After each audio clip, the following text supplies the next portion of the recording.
আরো একবার সাক্ষাৎকার নিয়েছিলেন, আপনি বলছিলেন ওই মাইয়া আপনার কাস্টমার, এখন আরেক সাক্ষাৎকার আপনি বলছেন ওই মাইয়া আপনার বোন।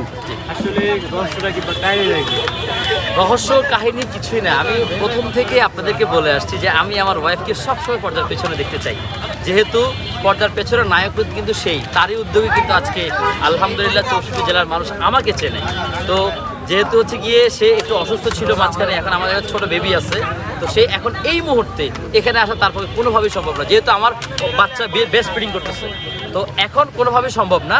আর আপনি যার কথা বলছেন উনি আসলে আমার মানে কাস্টমার, উনি অনেস্টলি সত্য কথা বলতে উনি আমার কাস্টমার, যেহেতু প্রতিদিন আসে, আসতে আসতে মোটামুটি 2-1 মাস, ভাই আপনার সাথে আমি 3 দিন চলাফেরা করলে আপনার সাথে একটা ভালো সম্পর্ক হয়ে যাবে। সেখানে আপু কন্টিনিউয়াস 2 মাস আমার এখানে আপ ডাউন করতেছে, একটা ভালো সম্পর্ক হয়েছে।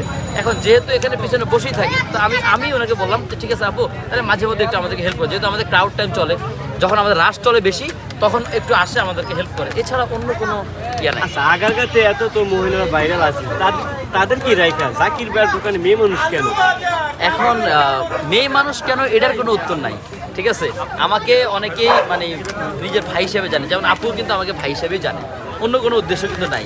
উনি ওনার সার্টিফিকেট নিয়ে ঘুরে, আপনি জানেন কেন জানেন, উনি ওনার সার্টিফিকেট নিয়েই ঘুরে। তো ওনার সম্পর্কে আর ওইভাবে আমি খুলে বললাম না, যথেষ্ট ভালো। আপনি সার্টিফিকেট এটা আপনি নিজে বুঝছেন আমি কি বলছি, আশা করি আপনাকে খুলে বলতে হবে না, যেহেতু আপনাকে অ্যাডাল্ট পারসন, সার্টিফিকেট এই জিনিসটা বোঝানোর দরকার আমার আশা করি না। আপনি যে কাজ